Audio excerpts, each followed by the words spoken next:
Good afternoon friends, কেমন আছেন সবাই? আশা করি সবাই খুব ভালো আছেন। তো অনেক বেলা দিয়ে আজকে ব্লগটা শুরু করছি।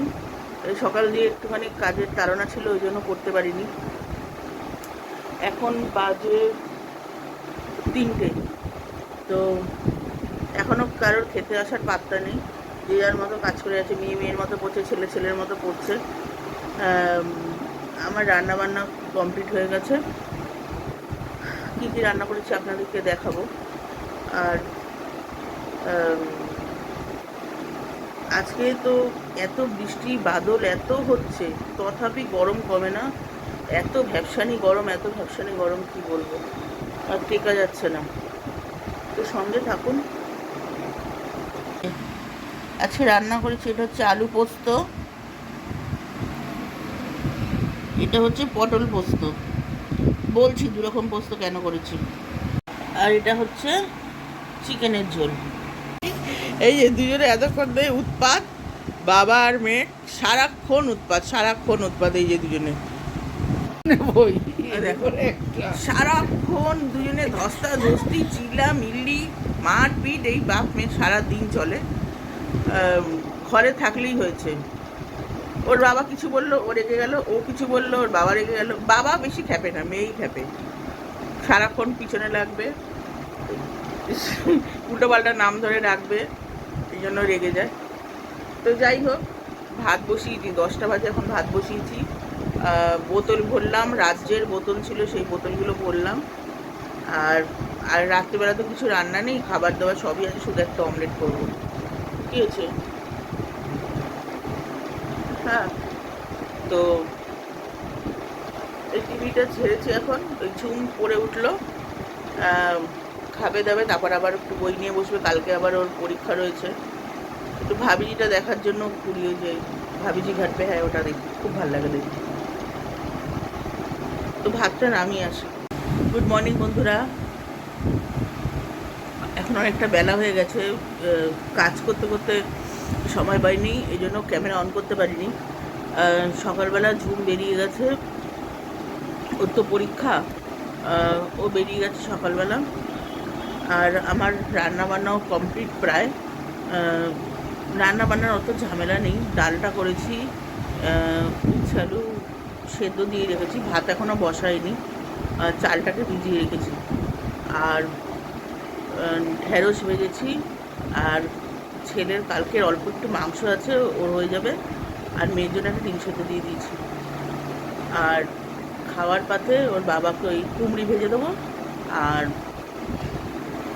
মেয়েটা অনেক দিন দিয়ে ফুলুরি ফুলুরি করছে, কিন্তু না, আমি দোকানের চপ বা ফুলুরি ওকে দিতে পারি না, কারণ ও খায় না।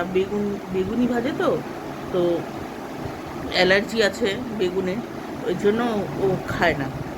তো দোকানে যেমন চিংড়ি মাছের চপও হচ্ছে, বেগুনও হচ্ছে, যদিও একটা দুটো চিংড়ি মাছ এখন খায়, আমি বেশি খেতে দিই না। ওর খেলে কি হয়, গলার ভেতরটা চুলকায়, মানে নিঃশ্বাস নিতে একটু কষ্ট হয়, এই কারণে ওকে আমি খেতেই দিই না চট করে।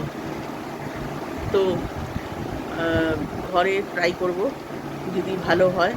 এর আগে একবার করেছি, ভালো হয়েছিল, কিন্তু ভুলে গেছিলাম।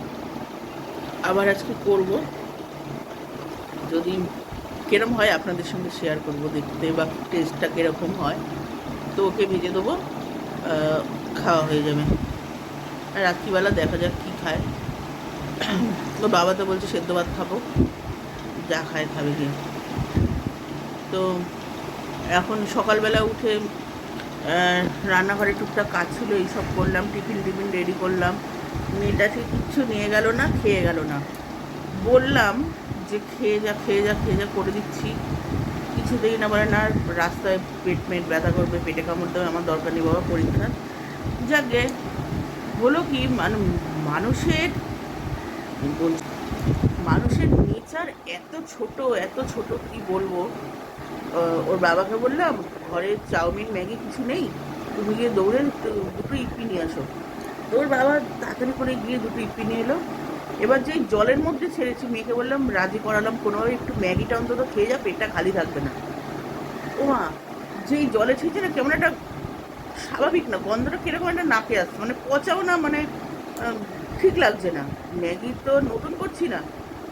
আমি না কী করলাম, প্যাকেটটা দেখলাম, দেখি জুন 24-এ এক্সপায়ার হয়ে গেছে ডেট। তোর বাবাকে বললাম নিয়ে গিয়ে দেখা, ওর বাবা বলে যেতে হবে না, 10 টাকা 12 টাকার জন্য আর ইয়ে করতে হবে না, তুমি জলে ছেড়ে দিয়েছো, ফেরত দেবে না। তো বলুন, ওটা যদি মেয়েটা, আমি না দেখে মেয়েটা খেত, মেয়ে বলে আমি তো আর খাবো না, যদি পরীক্ষার হলে পেট ব্যথা করে, আমার হয়ে গেল পরীক্ষা দেওয়া। ও তো আর খেলোই না, মেয়েটা যাও রাজি করালাম, ও খেতে পারলো না। তো তুমি ম্যাক্সিমাম জিনিস ওনার দোকানে ওইরকম এক্সপায়ার হয়ে যায় ডেট। তাও প্যাকেট ছেঁড়া হয় না বলে আমরা তো কিছু কিছু জিনিস, যেমন চাট মশলার প্যাকেট, চানা মশলার প্যাকেট, এগুলো না আমি দেখে নিই চট করে, যদি ওই দোকান থেকে আসে। আর বাদ বাকি যে কজনের দু একটা দোকান আছে, সেগুলো আপনার দেখতেই লাগবে না, দেখি না, কিন্তু ওই দোকান থেকে জিনিস আনলে একটু দেখে নিই। আর সামনে পড়ে বলে না চট করে গিয়ে নিয়ে চলে আসে, একটু হেঁটে দু পা এগাবে না। তো দেখে নিই। এর আগেও হয়েছিল, চানা মশলার প্যাকেট এনেছিল, গিয়ে দেখি দেখবো কিরকম না, কালো কালো, ঠিক তাই। আমি তো চোখে দেখতে পাচ্ছি না, এত মানে পিটি পিটি করে লেখা এক্সপায়ারি ডেটটা। তারপর দুবাইকে দিয়ে দেখালাম, দুবাই বলে হ্যাঁ আমার ডেট এক্সপায়ার হয়ে গেছে, চেঞ্জ করিয়ে আনলাম, তখন দিয়ে দিয়েছিল। তো যাই হোক, মানুষের নেচার কখনো ঠিক হয় না, যেমনকার তেমন। তো এবারে ও তো উঠে শোকেস ফোকেসগুলো নোংরা হয়েছিল, পরিষ্কার করলাম, ঝুল পড়েছিল, ধুলো আর কি, 3 তলার ঘরে কী করে যায় তো ধুলো করে বুঝে পাই না। 2 দিন অন্তর অন্তর ধুলো পড়ে, 2 দিন অন্তর, মানে হালকা ধুলোর আবরণ পড়ে যায়, কেন করে বুঝে পাই না। তো যাই হোক, এবার কাজকর্ম করেছি একটুখানি, এবার ফোন ঘাটি, এটা তারপর উঠে আবার ঘরদোর মোছা টোছা আছে, দেখি মেয়েকে পাই নাকি, দুটো পরীক্ষা আছে, একটা প্র্যাকটিক্যাল আছে, একটা রিটেন আছে, দেখি। তো বন্ধুরা, আবার চলে এলাম, মেয়ে ট্রেনে উঠেছে, আসছে। আর এই টিভির পর্দায় খালি চোখ রাখছি, রায় কি বেরায়, রায় কি বেরায়, কিছু বুঝি না। The criminal must be punished, এইটুকুনি শুধু চাই। আর যা ঝড় উঠেছে সারা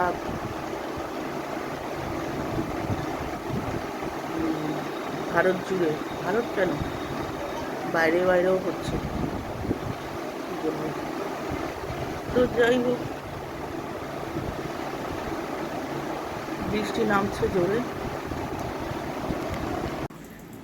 তো বন্ধুরা, আমার ফুলুরি ফুলুরি ডান আপনাদের দেখাচ্ছি। একটু জাস্ট অল্প একটু নরম হয়েছে, তার জন্য আমি শেপটা ঠিক আনতে পারিনি, বাট খেতে একদম ফুলুরির মতো হয়েছে। ঝুম একটু ভেঙে খাওয়ালো, নিজে খেলে আমার মুখে একটু দিল, একদম ফুলুরির টেস্টটাই উঠেছে। তো নেক্সট বার যখন করব, এইটা মাথায় রাখবো যে আরেকটু টাইট করে ব্যাটারটাকে রেডি করতে হবে। চলুন দেখাই। এই যে কুমড়োর বড়া করেছি, ওর বাবা ফুলুরি খাবে না, এই জন্য। তো বন্ধুরা, এখানেই আমার এই ভিডিওটা কালকেই শুরু করেছিলাম। তো এক সেকেন্ড। তো বন্ধুরা, এখানেই আমার ভিডিওটা শেষ করছি, কালকে শুরু করেছিলাম।